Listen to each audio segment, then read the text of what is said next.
Hello and welcome to another edition of Paydirt Remote. I'm Dominic Piper, editor of Paydirt. Now, we know that mining has been deemed an essential industry in Australia's fight against the COVID-19 pandemic. But one mining technology company has taken it a step further. Gekko Systems is well known for its process flowsheet innovations, but has now turned its hand to helping coronavirus patients in their recovery from the virus. Gekko co-founder and managing director Elizabeth Lewis-Gray is joining me to discuss this exciting development. Elizabeth, thanks for joining us. My pleasure, Dominic. Great to be here. Yourself and co-founder Sandy Gray have designed this ventilator for use in the global fight against COVID-19. I mean, this isn't normal activity for a mining services company. How did the idea come about? Well, actually, we were approached by the Committee for Ballarat. We're based in Ballarat in Victoria.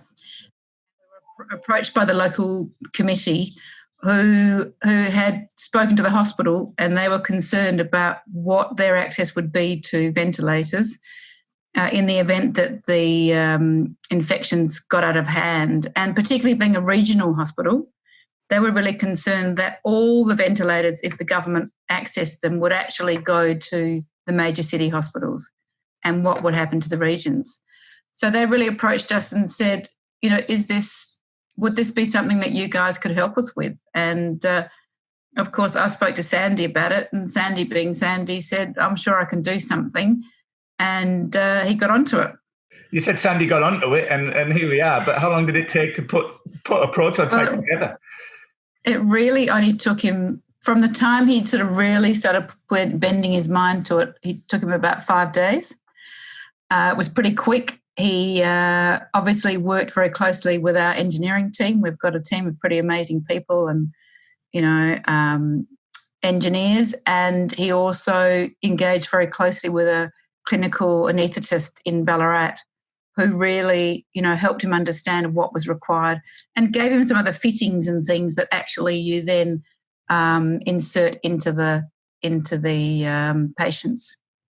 I mean, is this just a knockabout backshed design, or is it something that can actually be used in the hospital?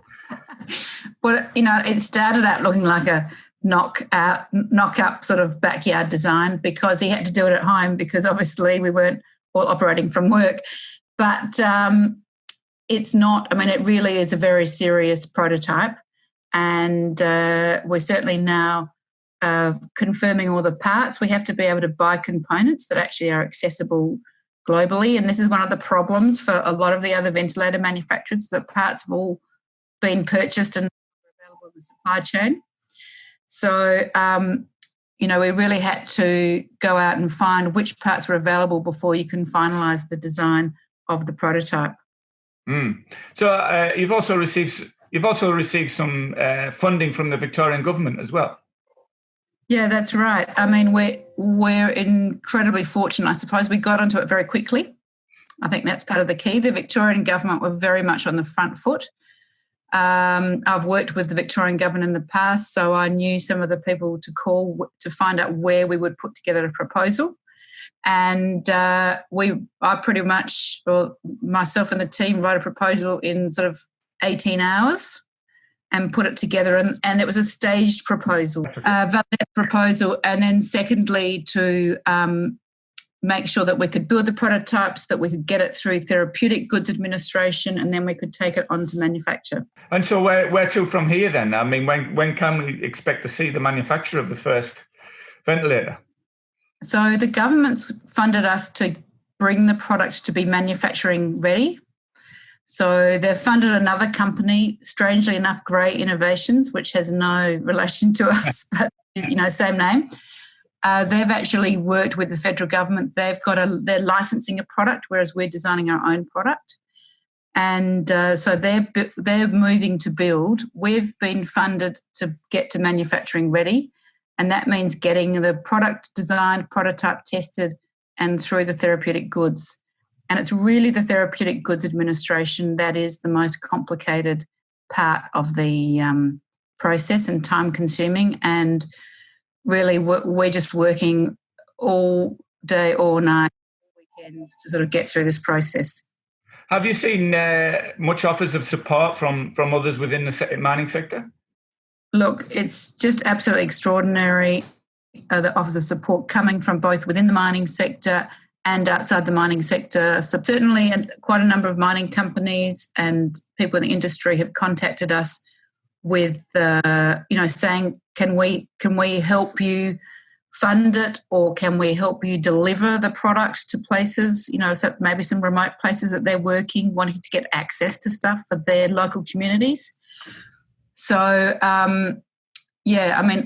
just generally across the board, the response has been extraordinary. I mean, you'd be amazed how many people are supporting us and engaging.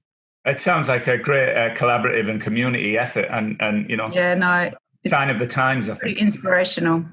That's great to hear. It's interesting that a company like Gekko should be the one to launch this sort of program.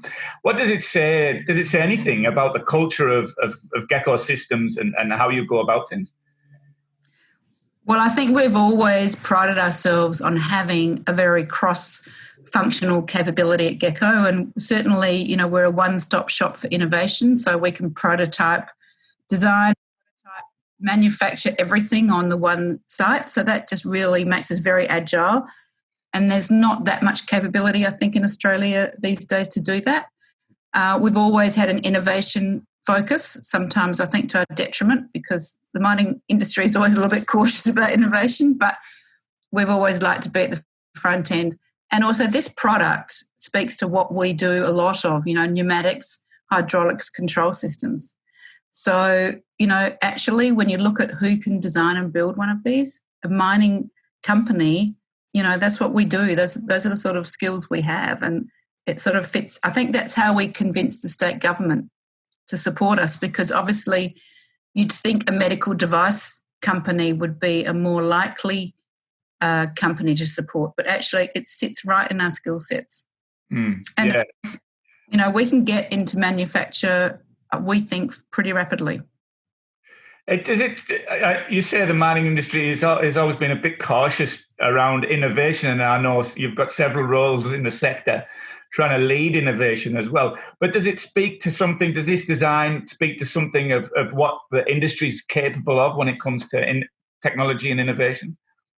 Look, I absolutely believe that the mining industry in Australia is the lead industry when it comes to bringing new technology to Australia, bringing innovation to Australia.